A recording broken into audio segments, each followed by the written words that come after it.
I'm definitely a bit of a cunt. The C word. Confidence. A confidence? Mate, I can't believe I didn't write it down. I've written down disciplined, which we're going to go back to in a second. Yeah. Confidence. I think actually a good man Yeah. needs to be confident. 100%. And at least in an element of their being. So, for example, for me, I have, as you know, many insecurities and I'm not confident in certain areas. Absolutely rightly so. But at the same time, in other ways, I'm kind of supremely confident. Extremely. And It it shows, yeah, absolutely. It does show. And it's not false, it's not a front, it's in no way, shape or form put on or tried for. It is that I am just as I am. Yeah. And so the things I'm naturally confident in, you know, they call it the Fonzie filter. I will just open my mouth and say a thing.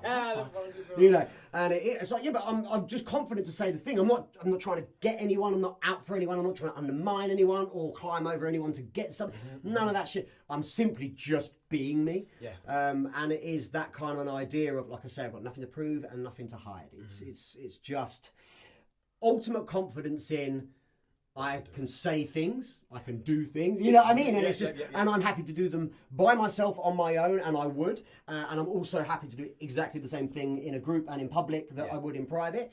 And I'm very much I am just this guy full stop, through and through.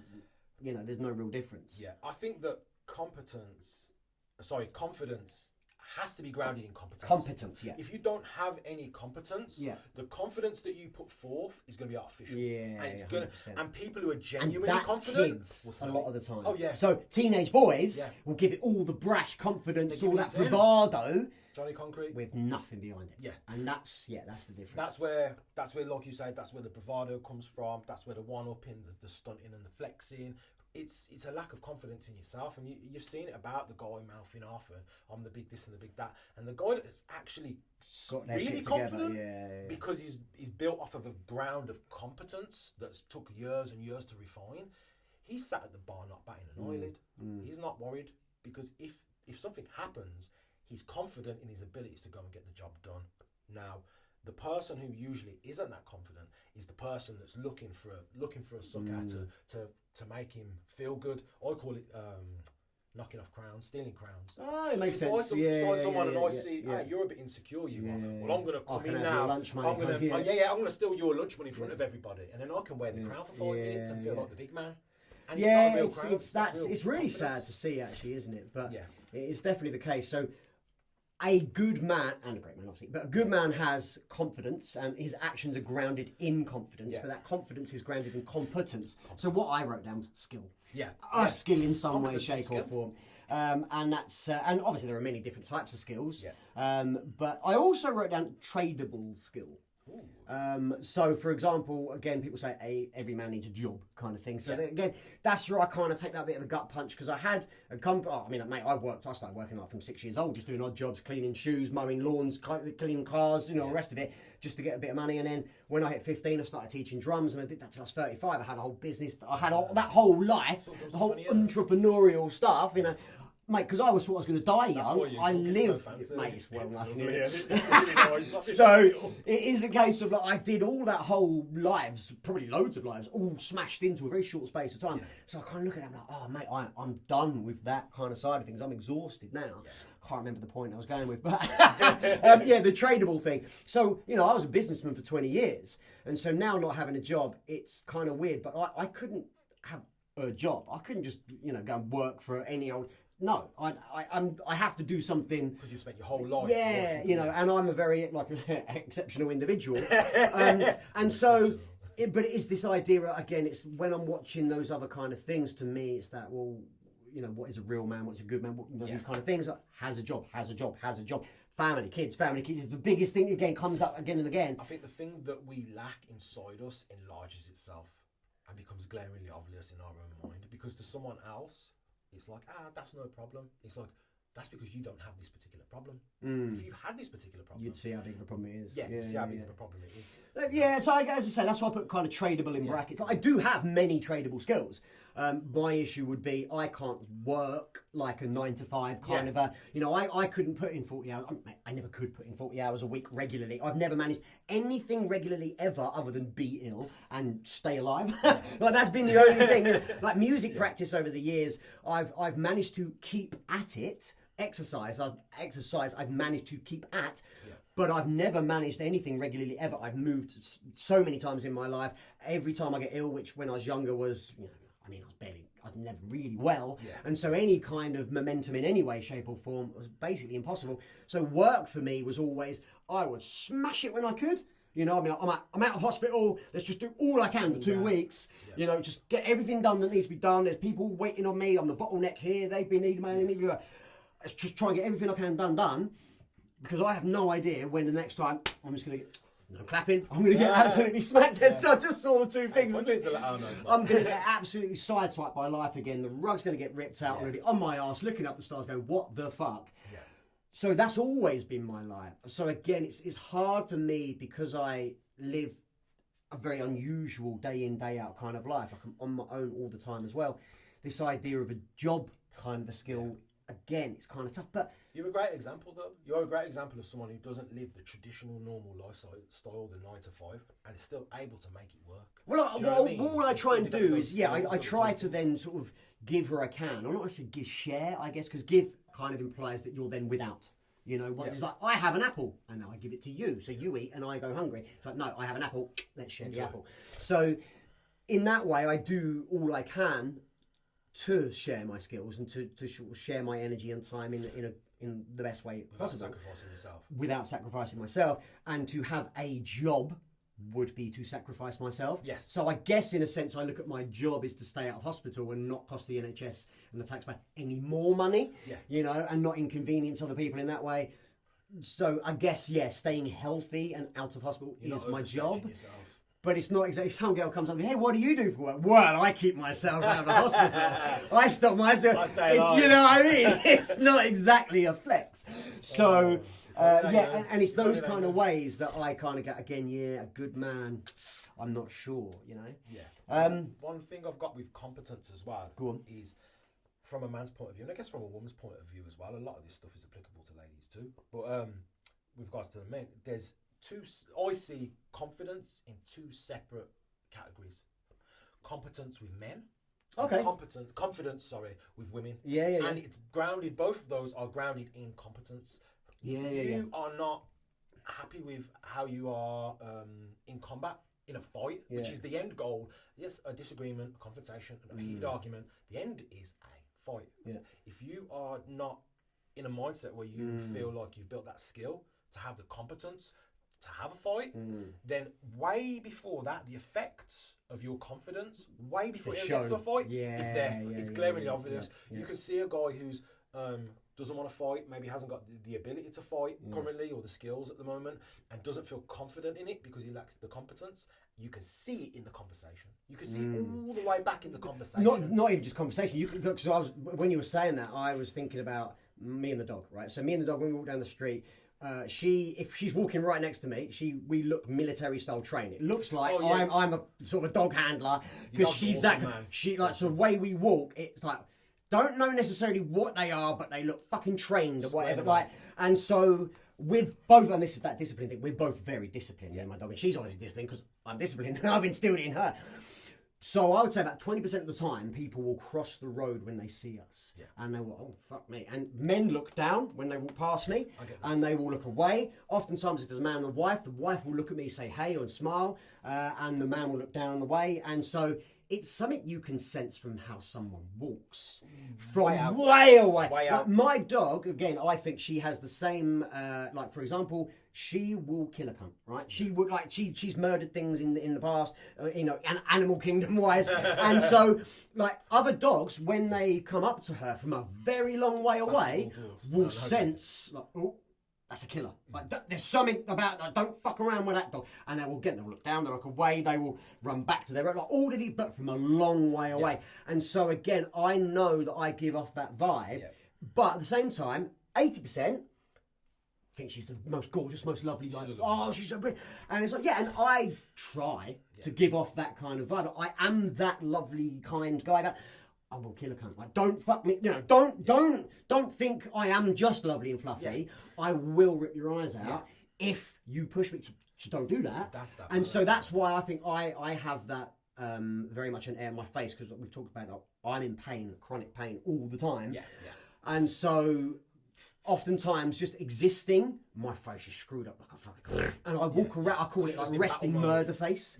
And I am fighting inside, just like... RMF. You know, literally just getting up and out of the house just to go to the shop, just to get a thing. I am fighting with myself to make myself do the thing. So I've got this, like, what you call a warrior battle mode on all the time. I think that fuels your ability to push through what's needed to develop the skills, to gain the competence, to get the confidence. Because if that's your baseline, is battling, let's say, 8 out of 10, 10 being like you can barely hang on. Let's say you're battling between 5 and 8 out of 10 on a day-to-day basis.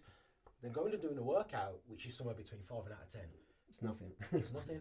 And that's where I think that you've got so many refined skills and so much confidence in different areas, because you're so able to throw yourself out. This is why I said to you, my confidence doesn't come from, I'll fuck you up. My confidence comes from, you can fuck me up and I'll get up. And I'll carry on. And I'll be fine. That's where my confidence comes from. And it's not because I've had outwardly loads of physical beatings from the outside world. It's because from the inside world, I have been choked to death so many times. I have been beaten. I've had so many like way worse than a gut punch. You know, you get a liver shot in a fight, you go down and someone counts you out. You don't get any more liver shots. When I going back a couple of years was really, I just got the ability back to move again. So I was trying to start sort of not. You can't even call it running, but I was bouncing downhill because I couldn't run on a flat, I couldn't jog on a flat, I could barely walk a flat, and I certainly couldn't do anything fast uphill. But with a little bit of gravity assist, I could kind of bounce downhill, start to try and get my knees, my ankles, my back used to bouncing a bit, clapping, used to bouncing a bit again. And that's the other part of the confidence. So in doing so, mate, it was like I was getting, you know what it's like to get an uppercut, boom. Boom.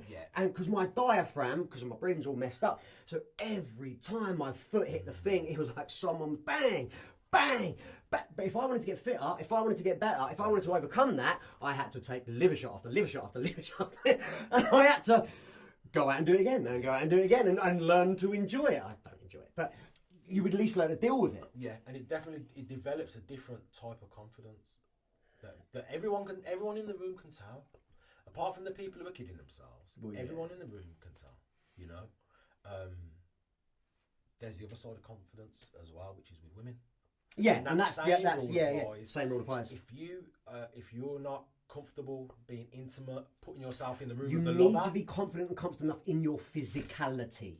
That's the thing. And so that's why for me right now, because my physicality in its entirety isn't where I want it to be. It's definitely twofold, isn't it? So and that's so I like to say I'm kind of like a walking oxymoron. I am the two complete polar opposites of the thing. Like, how are you both? I don't know, man. Years ago, I signed up to eHarmony. One time, I answered all the questions and it went, "Sorry, you're basically two opposite. Like your brain, your character, who you are as a person is this, but your actual daily habits, like what the fuck?" And it's because you're this guy, but your daily habits are keeping yourself alive, sat indoors doing nothing. But you're this guy personality-wise, but you're this guy in terms of, and so we can't match you. So there was another time where I was like, fudged it a bit, fuck it, you know. I'll kind of make it like me when I'm healthy versus me on an average, you know what I mean? And then my masculinity, so you've got your like 0 to 100, and you've got your in the middle. Oh, is that what we rate you? Something like that, so let's just say, I don't know, you've got the thing, that your normal parameters between 30 and 70. So you've got below 30 and you've got above 70, and you've got your normals, right? So my masculinity was nearly 100, and my femininity was nearly 100. Wow. Yeah, man. I was matching with people. I'm like, my femininity is more feminine than your feminine. Like, and I've got the masculinity too. And I've got the masculinity too. That's archetypal, and man. This is what I'm saying. So for me, that's why I sound very exceptional. I am the manly man who will get the fuck on with the job, and I'll be like, don't bitch, don't moan, get up, get on with it, do the job, whatever. Like, But then I'm also the guy who will be at home on his own. I will be bawling my eyes out. I'm sat there with the keys, playing piano, sitting at the drum, just crying my eyes out, watching whatever it could be, listening to a voice message. Mate, just bawling my eyes out. I think this is why we have so many good conversations, because what I'm interested in is your lived experience also. Do you know what I mean? Like, you occupy in an intense way, so much of the geography of the inner psyche in intense ways that not many people will get to experience. Yeah. Do you know what I mean? So like you're saying, like you're rage funny, you want to double jump on heads. Or that's one of the things we bonded over, like double jumping on heads. We have to make it a meme, a double jump. But it is, we were talking about the darkness, weren't we? And that's actually, funnily enough, like embracing the darkness is one of the things I put. That's it, the Shaman. Is being able to sort of A, embrace it, and B, train it. So this is what I say about my dog. And kind of, she's all black with a couple of little white bits, so she's like the shadow kind of thing. She's a monster in the sense that she's an unpredictable killing machine, and people do see her like that. Yeah. But I haven't tamed her; I've trained her. Very good distinction there. Very good distinction. So if she wants to kill, she can go kill. She's not going to do that, but she's trained in the sense that she does what I say when I say. Yeah. If I say it, if I don't, she can do her thing. But if I say no, or if I say here, or if I whatever, then she does that thing. Yeah. It's the same with myself. I have to have that kind of discipline that train the monster. So to me, I'm well aware of the monsters that live inside me. Way more than most.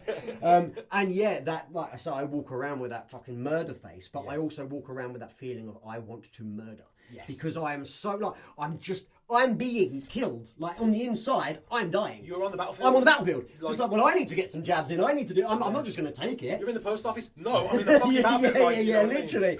And so for me, is that kind of idea. But you train and you train and you train. So again, discipline. Discipline and confidence actually are probably two of the hugest things. Piggybacking off of what you're saying, with training the monster inside. Like, a lot of people don't want to admit it. They don't want to, exactly. Or when you go to like therapy or different things like that, they actually want to kind of get rid of the monster. You can't eliminate anger from the human psyche. Yeah. It's part of who we are. It's in our It's like saying, oh no, I only want daytime. I never want nighttime. Yeah.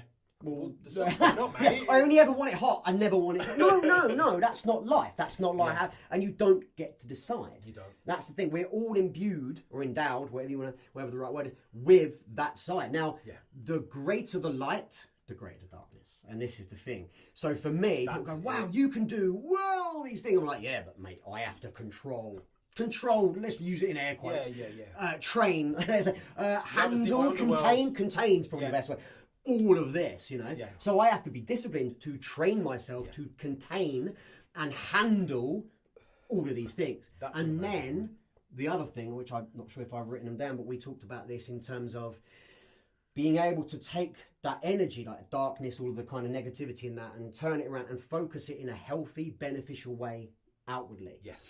Rather than, so for example, I know you love your characters. I know you like your Marvel stuff more, but this is Cyclops from the X-Men. Oh, yeah. Yeah, and at the beginning it's like bang, and all this energy just comes out of his eyes. He's like, oh shit! Just destroying stuff left and right. Yeah, that's like the juvenile. Yeah. And then he learns through focus and discipline and training actually how to hone it. That's such a good analogy, because I love the X-Men for health and for good and for benefit. Yeah?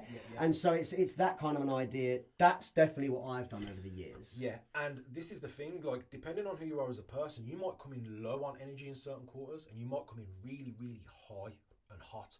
So if you look at like a child who's very insecure, very in themselves, very cautious and worrying about things, that's someone who hasn't got a great connection with the warrior archetype. So you were that child? This energy, this was me. As a child, that was me. Very overthinking a lot, very myself, super, super quiet. You probably wouldn't think it now. Super, super quiet as a person. Oh, I think you're still quite quiet. I need to No, you're more chatty, but you're still quite soft. Yeah, I think I've always been soft-spoken, to be fair, always. And I think I always will be.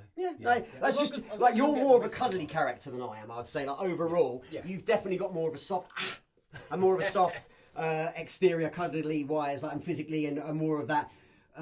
You've just got. I've definitely got more of a threatening, sharp, edgy. You're more spiky. For sure. But I was thinking about this the other day, that things can only bond to things that with rough edges and with spikes. Oh, 100%. You know what I mean? Like, if everything's completely 100% slick and smooth, nothing can bond to that. If you haven't got any Like of that Teflon. life force in you to generate anything, there's nothing to bond on, to connect to pull you out to do it. And this is why I find that people who have like, a couple of teaspoons of crazy in them, which is basically what that means in a psychological sense, is they run higher with this energy, which means they've got to battle against managing it more. Yeah. They're the people that I found easier to bond with, because when they're happy, they're really fucking happy. You're really happy. Yeah. And if they're angry, okay, they're really fucking angry.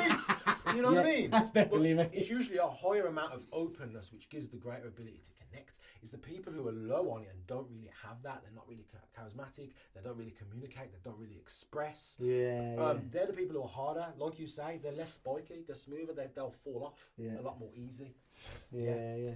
So what do you reckon then, to think, so I've just written some random words down here. Awareness. Do you believe a good man needs to have a level of awareness? Yes.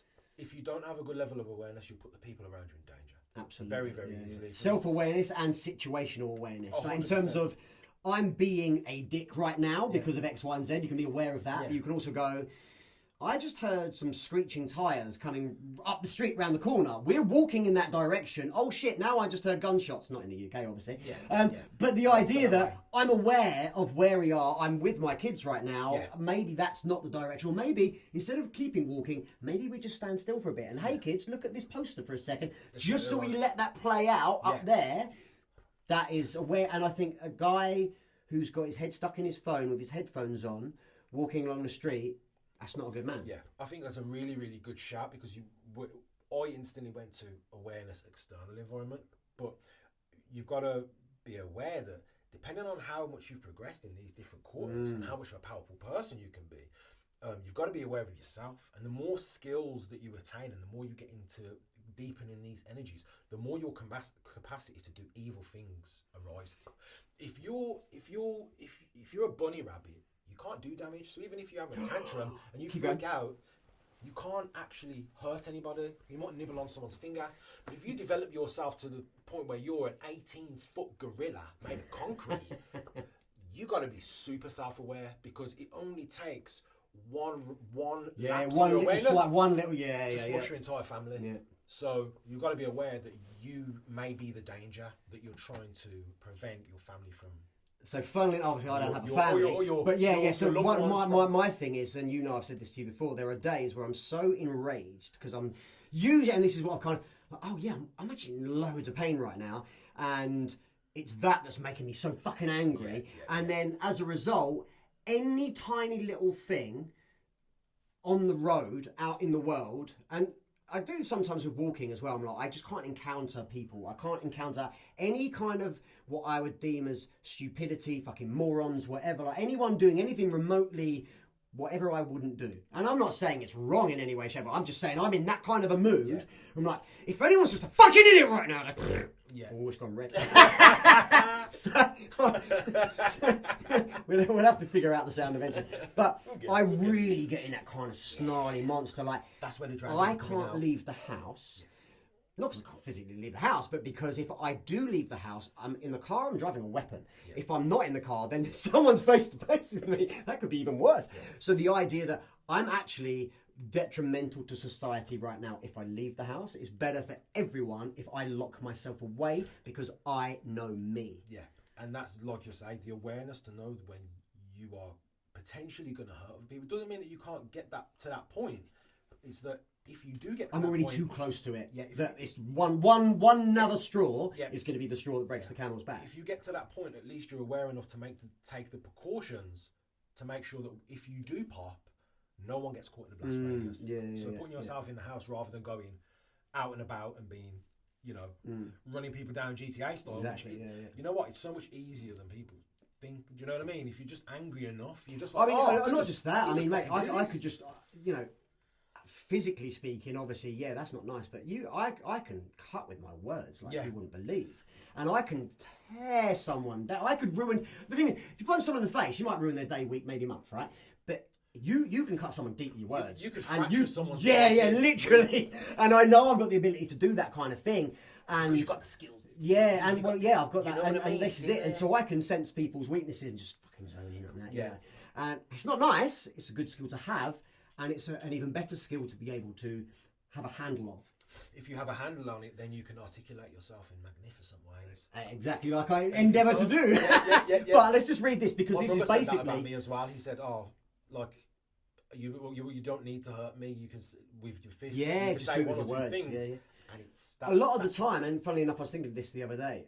I control a space with my voice. I'm actually extremely good at controlling a space with my voice, and I can control a space with my voice from far away, which is also a really handy thing. Rather than making people you move there, physically manoeuvring them around. No. Considering it's not your strong suit as far as physiological. Yeah. Man, you got some lungs on you. Yeah, but I think that's as a result of being disciplined enough to train over the years. Yes. You know what I mean? Like I've had to clear my lungs, and I've had to use immense amounts of air pressure to do so.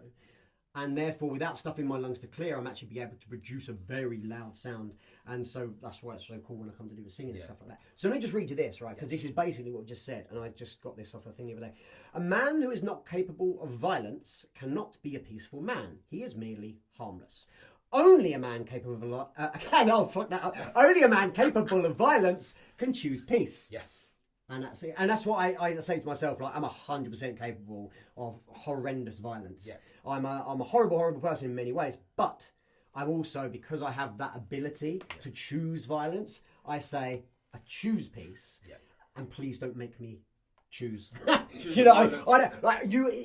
Push comes to shove. There comes to a point where you have to choose. All right, now I'm gonna, and I've got the ability to flip that switch. And that's the thing. It's like, a good man is not a weak man. A good man is not a passive man. Here's something that I want to say as well regarding violence. Just because you're capable of violence, it doesn't mean that you're a man. It doesn't mean you're balanced. And it doesn't mean you're mature. I know many men that are capable of violence that are boys, and that's because they. Hold on. Oh no, keep going. Sorry. That's because they don't have the ability to stop that energy flooding in and overtaking them. Incredible Hulk style. If you haven't Early Hulk, Not later Hulk, because later Hulk, mate. Later Hulk's all jacked. He's got the glasses on. He's got his hair done. He's got the cotter. He's integrated his shadow. He's integrated it. Now he's reading books. I've started reading books. But no, just gotta get you a woolly jumper on a plane now. Mate, I tell you what, I had to take mine off. It's too hot in here. I put my cardigan on it. I love a good cardigan, and then I took it off because it's too hot. But no, you're absolutely right. That just simply the ability to enact violence does not make a good man. No. It's can you enact violence appropriately? And so actually, funnily enough, one of the things I put down is the ability to show mercy. I believe is a trait of a good man. You can only have mercy if you have the ability to be violent. Well, I put that. But also, you also have the ability to be brutal, right? So the way I look at it is this, like a potential numbers game, and you can look at it like a trolley problem. I could be so unbelievably, devastatingly brutal to these few men, 1, 2, 10, whatever, doesn't matter. And those 1,000, 10,000, 100,000, they're going to see how brutal I can be. And that brutality to these men is showing mercy to those men.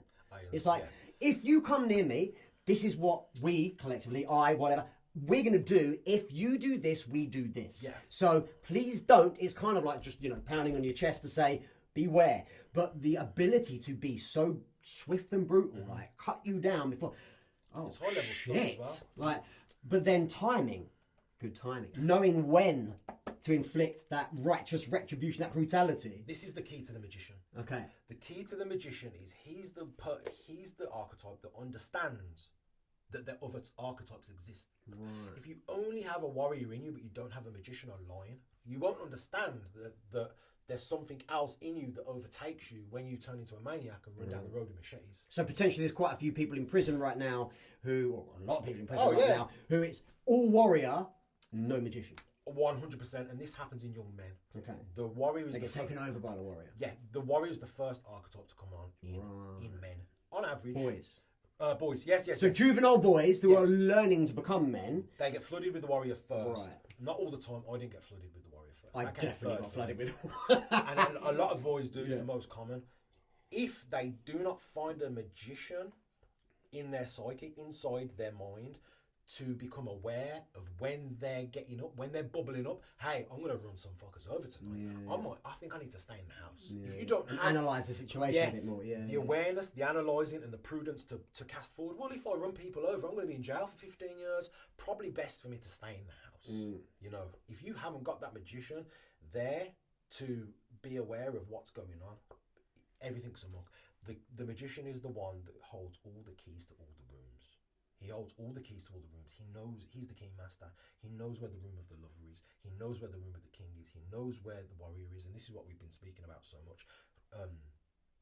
Even though they flood in you, your magician is what's keeping you aware to understand. I'm getting fucking angry. So the magician's the alchemist. Yes. It's the thing that kind of, again, holds all the things together. He's also the guide as well. Okay. He's the person that teaches and leads and guides because he knows the different rooms and he can teach the understanding of them to other people. Yeah, okay. So that's why I'm definitely a magician, right? Because I'm naturally a teacher, and it comes out of me even without me thinking about it, and I'm doing it again. Yeah. I'm not naturally a warrior, but I've had to be a warrior. You've been forced. I've been forced onto the battlefield from a very, very, very, very, very young age.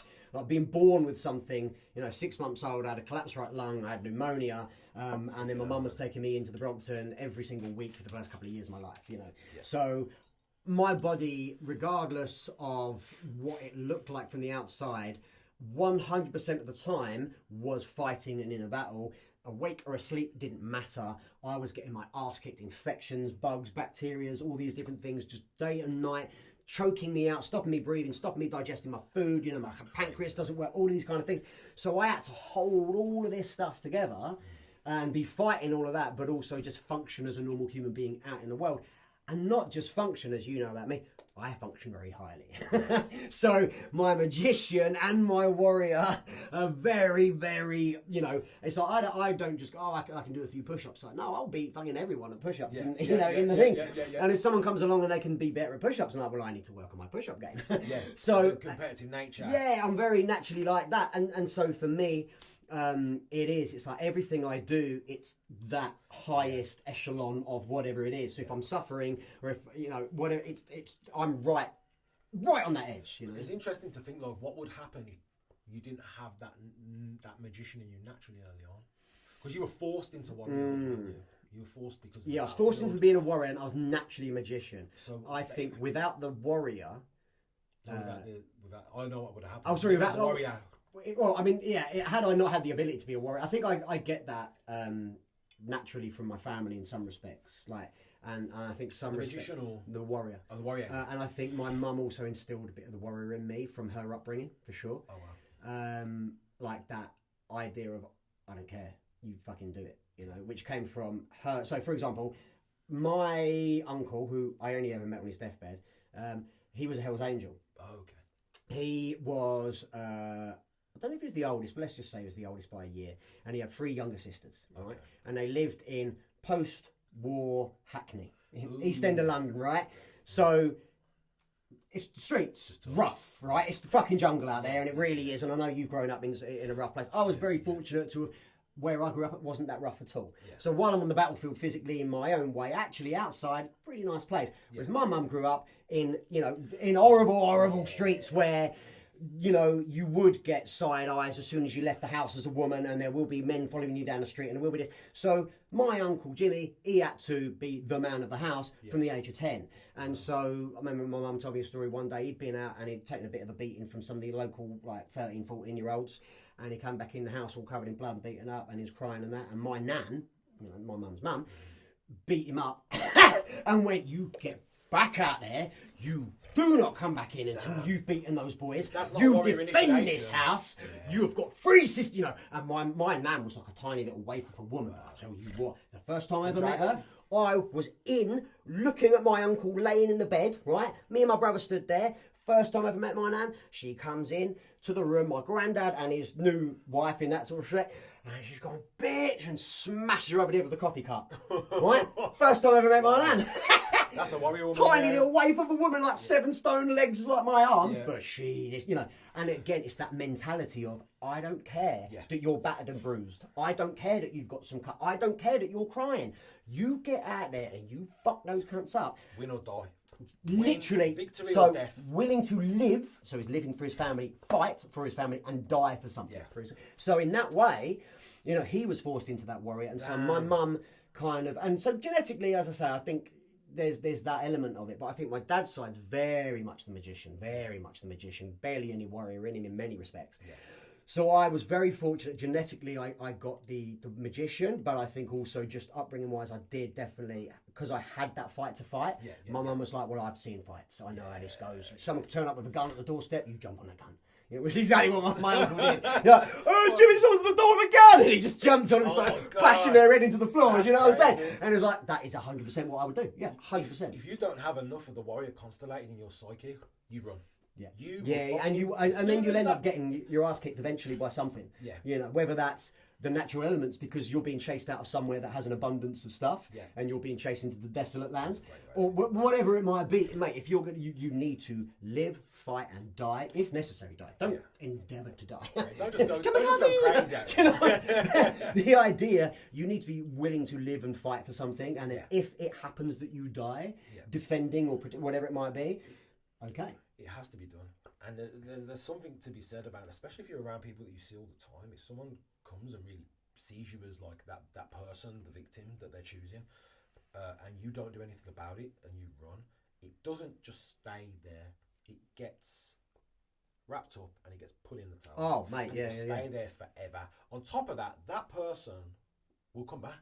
They know this is a free meal right here. So why am I going to go fight that guy who's equally as strong as me, equally as confident, and he's got a dog in him? That's the term. He's got a dog in him. He's got a fucking dragon in him. Wow. That's the term. Like, he's got a lot of fight in him. Why am I going to fight someone who's got a lot of fight in him when I can get a free meal here? You got to be careful, because if you do run away from certain fights, you think that you can avoid them forever. You can't.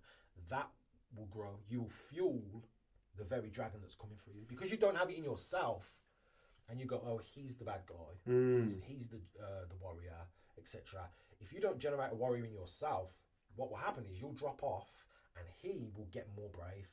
Because it's very easy for people who again lack a lot of warrior to demonise the warrior, because the warrior can look evil. That's what the warrior can look like. Well, I don't want to be anything like that guy, because that guy does this and that guy does that and that guy does the rest of it. I wouldn't hurt a fly. Exactly. I wouldn't hurt a fly, but Billy down the road, he's a piece of shit because he likes to fight sometimes. But then all the women like Billy. Yeah. And it's because of the artificial energy. But he treats them women like shit. But I would never treat them like that. It's like you'd never get the opportunity to treat them like that. It's the guys that run high on the energy that get the girls. Yeah. Because if a young woman can't differentiate between what it is when it's in shadow form or when it's in balance, it's just energy. The energy's still there. And a guy guy who's in the corner, I was this guy. I'm not like in the corner having a look over. It doesn't really matter what you look like. Once they feel that that lack of energy, that lack of life force from you, they won't want to be around it because they want something. They're living. They want life. They want something. That's where I was always very good. Yeah. So naturally, I just had this propensity to live. Yeah. So whatever was scary on the outside, and it wasn't that I wasn't scared, because like people go, "Oh mate, you're like fearless." Yeah. Nope. I'm probably more scared than you are. The difference is, I will do it. I will get on with it. I'll get to the top of the high dive and go, plug, plug, plug, plug, plug, plug, plug, plug. I won't say it outwardly. I won't turn around and go, guys.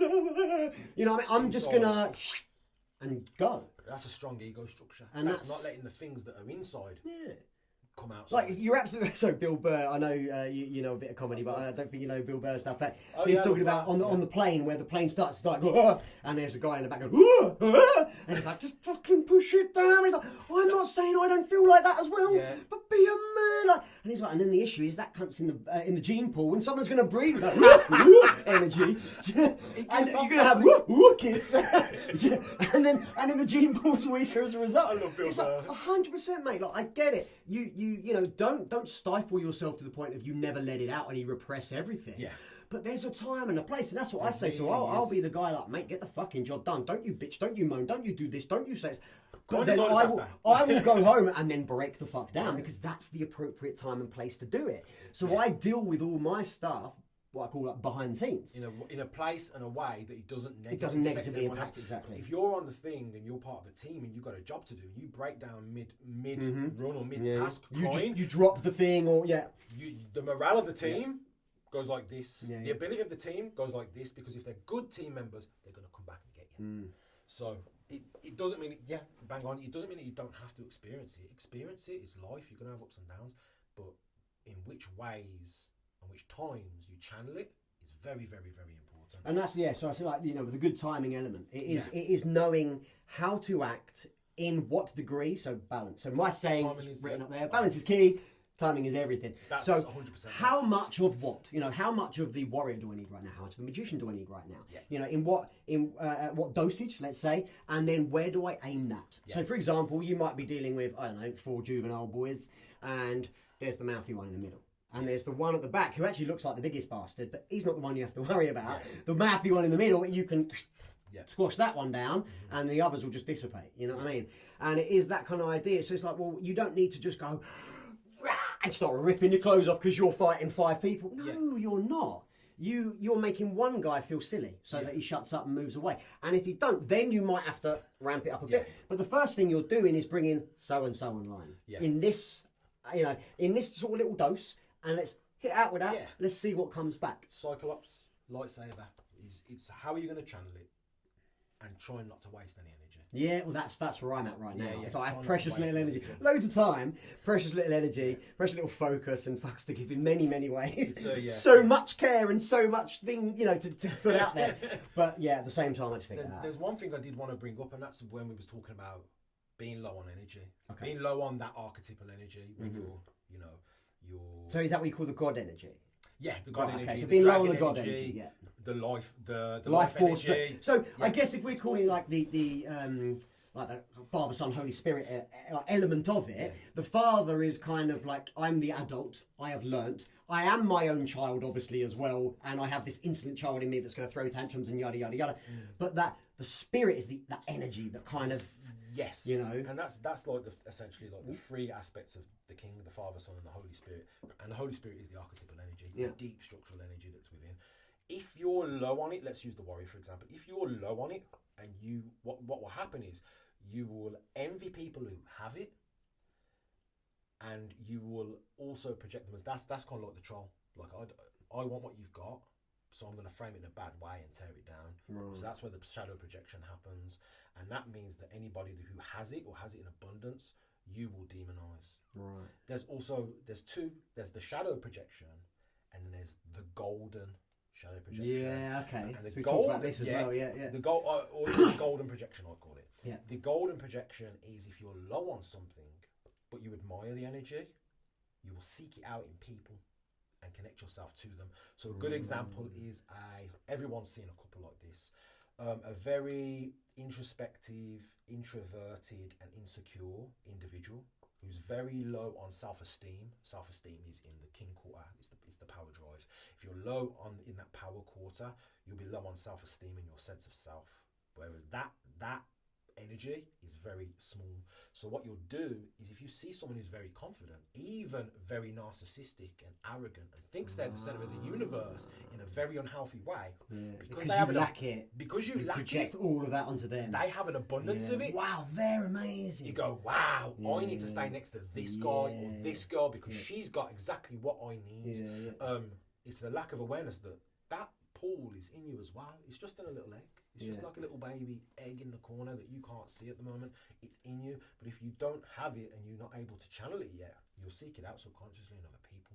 So essentially then what you see in others is actually what you want in yourself. And then essentially what you're jealous of in others is something you're kind of striving for. Yeah, it goes either way. So if someone's got a lot of it, but you're negatively geared, it will turn towards envy and bitterness and demonizing. Right. But if you admire it, admiration is the key. Admiration versus envy. Right. If you admire it, then you'll hang around with them. My mate, he can put the cat out. He can. Right. My mate's big and strong. You can mess with me. My mate. I'm a lover. He's a fighter. Yeah. You know that one. So it depends on how you view it. So with regards to the energy, so you can have the same. Yeah. Energy. So running low on energy, then it is you try and seek it out elsewhere. Yeah, but it's not always necessarily healthy, and oftentimes you just see energy as energy, not necessarily good or bad, or like the shadow, like you say, or the golden projection. Often it's there's energy over there. Let's go towards the energy. Often it's negative as well. Yeah. Because if you identify with and connect yourself with that energy, get the feeling that you're in the energy. You've got more of the energy in you, but you don't. You're just next to someone who's got too much of it. Right. And so you're feeling the warmth off of them. Yeah. You're getting warm. That guy's a blazing inferno, and you're 2 foot away from him.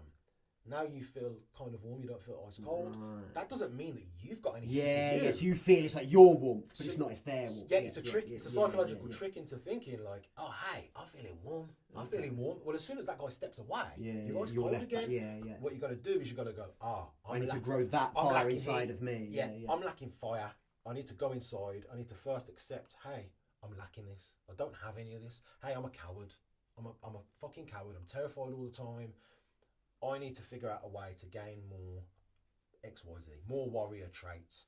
Okay, boxing class, assertiveness. So there are warriors out there who all they do is swing straight away, and they go, well, they hopefully would go, I need a bit more magician. I need to know when to. Yeah. Okay. To bring it back.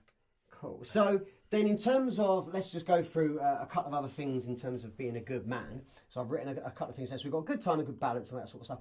Would you say a good man needs to be reliable? Yeah. I feel like that is one of them. It's probably the most important thing, because if you're not reliable, then it doesn't matter what traits you have, because you're not going to be there. Okay. So effectively, if someone's not reliable, it could be the case times by 0. Yeah. Because they just don't show up. That's 100%. Yeah, they're just going to let you down. They're just going to leave halfway through or turn up whenever they... Yeah, okay. So reliability then, would you say that's one... So we got disciplined. I guess with discipline and reliability and discipline, they're kind of built together. They do segue into each other 100%. Yeah. I always correlate reliability with the physical form, the physical presence of honesty. I haven't even written honest down. I grew up around people who are just notoriously unreliable. Both my parents, unreliable people, which means my upbringing was unreliable. Sometimes my dad was in and out of prison. He lived down in London. He'd turn up, he'd grab us, and then he'd disappear. He wasn't in my life for the first how many years of my life? And so I've probably seen him a handful of times between the ages of being born and 16, and that's when he kind of came into my life. My mum, notoriously unreliable for things, really great and on point with certain things, and then would just kind of disappear. So when you say to somebody, hey, 7 o'clock, I'm going to be I'll be there, that place, that time. Yeah. If you're not a reliable person, what you're actually doing is you're lying. You're telling a lie to that person. Hey, I'm going to be there. Actually, I'm fucking not. Actually, I couldn't give a shit. I'm actually going to be down at the pub, or actually, I'm just going to be doing whatever I want to do. So it's kind of like two-faced and backstabby then. Yeah. If you're not reliable. Yeah. And I guess so. One of the things that women versus men is men will confront face to face. They will have it out. They will hug afterwards sometimes. Yeah. Whereas women will backstab. They will do say things, and it's very much more like that's a hard realm to live in. Yeah. I think. Yeah. I would say a general rule of thumb: men are more confrontational because of the testosterone. Yeah. It's physiological.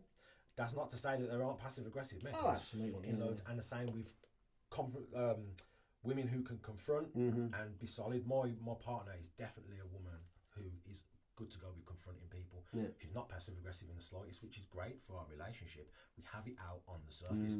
Now there's something I picked up from more, and I kind of expanded on the thought, and it is the thought of the sword versus the dagger. Okay. So the sword versus the dagger is a man who wields a sword is willing to have a confrontation. Right. He wields his sword in a way that everybody can see it. It's okay. Like, I have my sword here. Everyone can see that I have this sword, and I can use it if needed. The dagger's different. The dagger's concealed, and it works underneath the surface. Yeah, the dagger, nobody brings a dagger to a sword fight. Yeah. So when a man with a sword is there, the man with the dagger won't. Yeah. That's passive aggressiveness. Or the man with the dagger is going to have to sneak up on you. The man with the dagger is going to have to pretend he likes you. Yeah. He's going to have to get close to you because he's only got a dagger. Yes. And he's going to have to, do it in that kind of way. And he'll do it underneath the surface in the shadows. Yeah. And it's usually with... And that's a dishonest man. That is not a reliable man. That's, You can't take him on face value. So if you're a man who's passive aggressive and tries to get these wins back underneath the surface, whether it's face to face or not, you know a man who's being indirect and passive aggressive with you, and it's like, it's not enough for me to make a big deal out of it. Yeah, no, but I don't like that. I see it as weaselly. Do you know what I mean? Like, I don't like weaselly behaviour. Yeah, smarmy, like, weaselly behaviour. Yeah, and yeah, it yeah. leaves you like, it's almost like it's got poison on. The dagger's got poison on. So when you leave, you think, ugh. Yeah, and if someone says something behind your back to your friend, then your friend tells you, you're like, fucking tell me yourself, you can't. Why didn't you come to me? Yeah, why didn't you say it to my face? A, do you not respect me enough? Or B, do you think, like, well, again, if you can't have it, you know what I mean? Like, why are you saying it if you? Why are you saying it if you can't back it up? Yeah, okay. So we've got reliability. So I kind of all the things we said, like effective when executing. Yeah. Do you know what I mean? So again, it's like, well, you need to. So you might be reliable at showing up. Yeah. Yeah. I'll reliably turn up. Yeah, but you can't do fucking anything. So that goes back to competence, I guess. You do the job. That'd definitely be competence. How about this one? Ooh, impulse control. So specifically, again, nowadays this is a pretty tough one for a lot of guys. Notice I said tough, not hard. Is the porn thing, right? Impulse control. I know you struggle terribly with sweet foods and sweets and chocolates and stuff like that. Yeah. But they again, occupy the same court as well, by the way. They're different things on the surface, but they occupy. Well, carry on, sorry. because I was going to say, so I have fantastic impulse control, and I've trained it into the dog in many, many, many ways. Yeah. But I suck in other ways. And so I use that as an excuse, not an excuse, but it's like, well, I'm balanced because all of these, it's not like I don't have impulse control. It's not like I'm not, I can't remember the word, it'll come to me later. No, it's like you say you're going to do a thing and you do the thing. So versus, like, I said I was going to do a thing, but then the impulse of something else kind of goes with reliability. But the idea of like, can you abstain from touching your dick for a whole whatever? It's like, no, I can't. Pretty hard, guys. Pretty hard. Very hard. But it's like, the idea that, do you have the impulse control to not go to the cupboard to grab the last thing? For example, like I've said it before, I know I have the sexual desire, let's say, like I could easily be a rapist if I didn't have very, very good control of myself. I'm like, I just want to, I see body parts. I'm like, oh, what an ass, what legs, what I like, it's horrible. You're objectifying. Absolutely I am. Because that part of my brain just sees bits, So I don't know what that girl sounds like. I don't know her name. I don't know anything. All I can do is my eyes, like that appeal, and certain biological things go, And so, absolutely, I get, and my ex-wife said to me, the way you are, it's like, I think that kind of drive, that kind of intensity, that kind of almost insatiability is the sort of thing that a rapist would have. I 100% agree. That's exactly it. The difference between a person who maybe you see it as a high sex drive, it's an impulse. Yeah. It's an impulse, the same impulse as anger. Yeah. The same exactly, impulse. It's just the same as I don't go around twatting everyone in the face. I literally don't go around fucking everything that moves. Anger and lust. Yeah. They are the two impulses. Having that, and that's the thing. And so I know, I used to climb with this lad, and he's horrendous for impulse control of his fists. For his, like literally just going around punching everyone and anyone. And he wants, he wants sex. And he's never had it, and he's never probably going to get it. Yeah. But the two guys, he's so sexually frustrated. He just goes around swinging his fists at everyone. So how that works on the inner universe, on the inside, how I see it and map it out in my mind is, I see the ego, which is your awareness in the centre, and that could map onto the centre of the pyramid. Yeah, absolutely. It runs down the middle, sort of thing. Yeah, where you're consciously aware, and then you've got a structure around you. This is your ego structure, or as I like to call it, the stronghold. And the stronghold. Yeah. And it is essentially your ability to fend off these forces, these impulses, these God energies, this life force that's trying to flood in and breach in. Once it gets in, it takes over you. So if, let's say we've got dragons, we've got 4 of them, let's say we've got 4 of them. You've got one for rage, you've got one for disconnection, which would be the magician, you've got one for narcissism and, tyranny. That's the king? Yeah, that's the king. Yeah, I'm learning. And you've got one for lust, addiction, and embodiment. Yeah. That's the pink one. I'd call that the pink one. I struggle with that one a lot. Yes, and me. So the difference between a guy who just has the urge and a guy who commits. I wouldn't say commit because it sounds like it's a good thing. Oh, he commits. But like a guy who ends up doing the act. Yeah, going through with the following through with that. Yeah, is the strength of that ego structure, the strength of that stronghold. The ability to be so actually then weirdly, because I would say I've had my ego crushed over the years many times, not from the outside world, not from anyone telling me I'm like actually what you call blessings, like literally the outside world gives me so many blessings, my inside world is what crushes me. Yeah. So that's what's very difficult for me. So my ego in other ways though is extremely strong, because I would never do that because of who it would make me, and the kind of what it would leave how it would tarnish my reputation, what it would leave on my I've done this. Darken your soul. It's like, man, I've fucked up. I've done lots of stupid things, like naively, and I've learned over the years. It's like, well, I know this now. Yeah. If I do this knowing it, what does that make me? Who does that make me? So in that way, actually, my ego must be extremely strong because I don't want to damage my ego. It definitely is, and I think that's one of the great things about the magician. He's the guy that knows. So because my magician's good, yes, it keeps my dragon for lust and that sort of thing in check. Because your magician's good, you know there's dragons out there. Right. And it means that you know you have to start building the fortress. Right. The ego structure. Once you know and you understand, so the way of development that happens in men is first you need to locate them and understand that they're there. This could be through myths. So a lot of people deny them as well. Yeah, yeah. 100%. I'm not this. I would never do that. It's like, that's the white knight. So bitch, please. Yeah. I forgot what I was saying.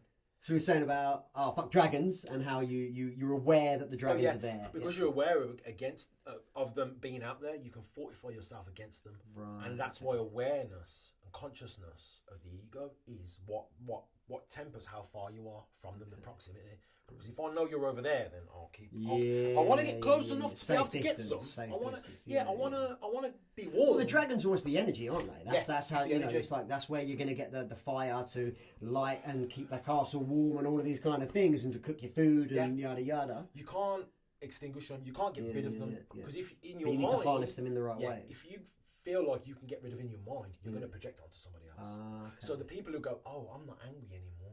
I'm a peaceful hippie. There's no such thing as violence." You'll go, "Oh, you're a nasty so-and-so. You're a nasty so-and-so."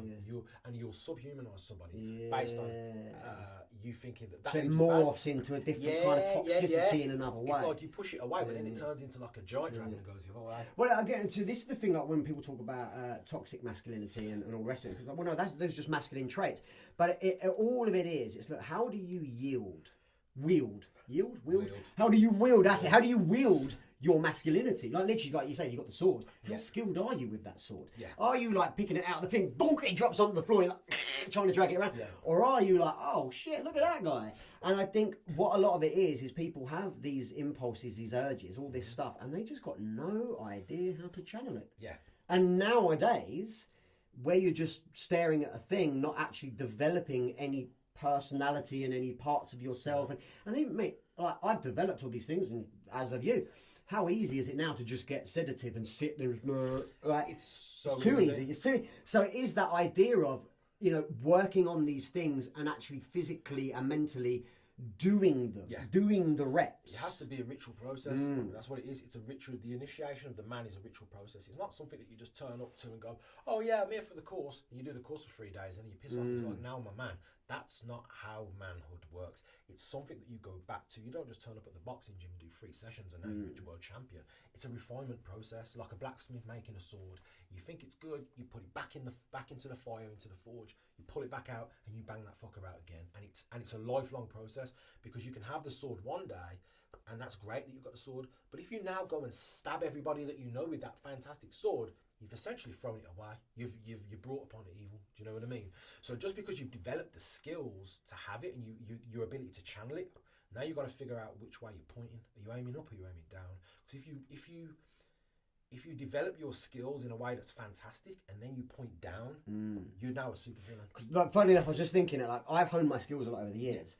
And I know full well I could flip and go the other way. Yeah. I could be just as good of a villain as I could be as a good guy. And it's so easy. Yeah, I think that's like motivation is a big thing in that sense. But it is very, very difficult kind of holding these things in when they just want to burst out of you. And I think it's that makes the difference between a man, or a boy actually in this sense, or a juvenile adult, let's say, and a good man. 100%. The good man is aware, and can contain. Yeah. First of all, there's no difference in the power and the abilities of the superhero and the supervillain. If you look in all of them, you want to be as dangerous as, you want to be more dangerous than the supervillain. The only difference between the superhero and the supervillain is which way they're pointing. The superhero's pointing up, and the supervillains pointing down as far as morals and ethics and what they want to And do. it's basically, I don't care if I tear down the city, I don't care if I tear down humanity, it's what I want, and what I want equals it. Whereas the good man will go, look man, it's not just about what I want. You know, like I would consider you and your family in my actions, and I would consider those around me, in like I consider my brother, my niece and nephew and stuff like that. I consider these other people in my actions, which is why oftentimes I stifle myself a lot, and probably wrongly so. You know, and there's many ways that we all do this. So yeah, you know, it's very interesting conversation, and obviously I know we've not necessarily even answered it.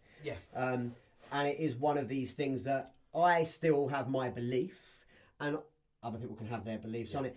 And I'm still going to endeavour to, you know, be cool, calm, patient, brave, strong, wise, honest, and behave. I'm going to endeavour to be a peaceful man, except when I'm at war, when I need, you know, I'm going to endeavour to be well-rounded, but realise there are my shortcomings. So, for example, like we said, like someone like Strickland, he might not necessarily be the guy you go to have a heart-to-heart chat, but if you need someone whose ass is kicked, you know what I mean? And we all know people like that. He's like, I wouldn't necessarily go to him to have a chat and, you know, sort of a real in-depth look at a thing, because he'll just go, suck up, bro, let's go, you know, drink, you know. And it's 100%. But at the same time, sometimes you go, mate, I just need the sack up, bro friend. I need to just get out of my head. I need to take some action and do some things. And the sack up bro doesn't overthink anything. He just gets the fuck on with everything. And it's that. We do this automatically as well. We have different friends that have different energies, different personality traits that we connect with in different ways. And it's not like we're using them, but you, in your mind, sometimes you know that, like you say, Strickland's not, he's not the guy for a heart-to-heart. He's just not. And that's nothing against him. You can still have love and appreciation. It can still be good for, exactly. Like, hey, I want to work out till my legs fall off. Like, let's go. You know what I mean? Or I want to get into my warrior and have a good hard spar. Let's go. Like, so good for X, but not for Y. Exactly. And that's part of the understanding of the different energies. A lot of people are probably doing this in their life now without realizing that they're doing it. So the depth, getting that depth of understanding of this structure inside, that's the first step on the path to building yourself into that balance. Once you find that balance and you can really balance the opposites, that's when you become, in my opinion, a generative great man. It's known as balancing the opposites. So the king and the magician aren't opposites, because the king is the center. If you go too much into the king, you think you're a god. You think you're a god. You think you're the center of the universe. I would totally be a tyrant if I was a king. We gotta keep it on. Actually, part of me thinks I would be a very good king. I definitely have the ability to be a horrendous tyrant. I'll kill him. I'll do it. Give it to me. I'll have that. I'm a horrible person. The opposite of the king is the magician, and the magician, once you're inflated in the magician, you'll become detached.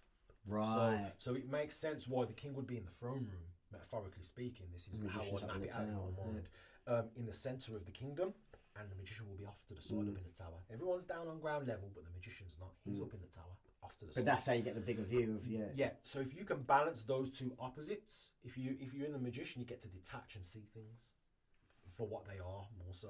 But if you detach too much, you're not part of the kingdom. So well balanced is definitely the thing then. That makes a good man a good man. Yeah, you know, like the strong man. Yeah, when they hold the two things together. Yeah, Herculean hold, The Herculean hold, that's what I think of when I think of balancing the opposites. Okay. It's like the warrior wants to go that way, the lover wants to go that way. But you've got to hold them together in the middle. It's kind of they're trying to breach your fingers. But it's almost even worse, because then one leg is going forward, one leg is going backwards. That's why you've got to have a good strong core. 100%, man. So, funny enough, then talking of a good strong core, having the ability to be able to kill. Yeah. You know, if you need to. And whether that's another human being, if push comes to shove, or whether that's food. Yeah. You know what I mean? Like, let's just say shops weren't a thing next week because of whatever, and, you know, just like, okay, press reset on shops for a bit. I might have to go out hunting. I've got the dog, obviously, so I'm getting rabbits. Let's go. But the ability, like, you know, having that tough kind of core is the ability to go, I don't love doing this, but it needs doing. Yeah. And I've got, you know, if I'm providing for my wife, my children, push come to shove, it's on me. And you have the ability to take responsibility for that. Yeah. Yeah. So do then, anything when it needs to be done. doing the thing that needs to be done. What needs to be done. So responsible then, taking that responsibility, and then not being a liability off of that. Yeah. One thing that's worth saying is we are looking to achieve balance, and balance and timing is so perfect, mate, because you want the balance of the 4 quarters and you want to be able to time it, but you don't want to be balanced man all the time. All the time, if you're a perfectly balanced man and you're only 25% tapped into your warrior, you might have seen the threat come in and the threat approaching, but you might not have the ability to fight. So balance isn't just being still in the middle. Balance is being able to go and spend time over here, over there, but not spending all your time over there. So, for example, for me, can you tap in and bring yourself back? Can you go and fight on the battlefield, but come home and get some sex? Yes. You know, because if you're non-stop on the battlefield, that's exhausting. If you're non-stop sex, that's but being able to go between the two. It's the ability, to tap into it when you need it and bring yourself back. You got to be able to go from into different rooms. So that's where the balance lays. Not just being almost some sort of like Zen, go nowhere, do nothing, say nothing in the mid. Yeah. You want to be over here, over there, over this way, over that way. Now, there's something really interesting with going into the different rooms and having that massive amount of being able to jump and enter that geography. There's no difference between the rooms that a psychotic person enters and that a very highly developed conscious man enters. So can we come back to that another day? Yes. The reason is I'm wrapping this up right now because I know the time. And I know you like to just chat on and chat on. No clue so what the time is. so the question was what makes a good man. So we was responsible. I believe a good man has to be able to handle pain, handle discomfort, not feel it, but again, withstand it Various pressures when it's there, and then let it off elsewhere in a healthy way. Obviously, the ability to cooperate and coordinate with a group at large. Again, if you can only do your own thing, you're not going to make a very good man. Like in the bigger picture side of things. No chance of leading. Integrity, reliability, obviously, disciplined, hugely important. Disciplined. And reliable in your discipline to get competence, which gives you confidence. So that makes you really effective when you execute. You're also prepared for the execution, whatever it needs to be. You have foresight, and that's how you can get prepared because you see like the magicians up in the tower, gets a big overview, gets to see. So it has great balance, great timing. With foresight comes that awareness of the self and of the bigger picture as well. Some kind of skill, which is the competence thing. Tradable, ideally, if you want to make some readies. We call them readies, or we can call them readies. I believe they have to have a level of empathy, because if you're this warrior type with zero empathy, you're just going to kill everyone. But at the same time, if you have so much empathy, you're never going to want to harm a fly. It's not handy either. That's a cornerstone of the lover, If you don't have that, then you'll become a cannibal king. You become destructive. That tyrannical kind of, I don't give any fuck about anyone else because I'm the, No connection. So impulse control, obviously, and the ability to show mercy and brutality almost at the same time. Both. Yeah. Isn't they, what is it? I'm thinking like a fist and then a hand for mercy. What am I thinking of? There's something that's quite religious and possibly. symbolic. Sorry, it just jumped into my head. I was maybe. Thinking about it. And then, just essentially kind of that ability to, I put control, but control is more train that darkness, that all of that shadow kind of, the thing that we like to, like I say, like, oh yeah, my sexual desires definitely are so strong. If it wasn't, if I didn't have that good character and this good ability, I would just go out and I would just, I could easily, as I say, use it for evil. Yes. So it's like that, no, I control that darkness. And even if that means, like, for example, the way I don't drink is not having alcohol in the house. Because if there's alcohol in the house, I will drink it. Yeah. So the way I control that impulse of myself is, okay, I remove myself from the situation. You're preparing. And so that's the magician going, if this, then that, so don't even go down that route. I've been doing that with chocolate the last couple of days, not in the house. And then the final one, here's one to finish on, right? Should, and I almost just want a yes or no answer. We can just cut it there. Yeah. Should a good man have a future vision? Yes. We'll discuss next time. See you later, bye. That's been the Shaman Show. Time for a piss, mate.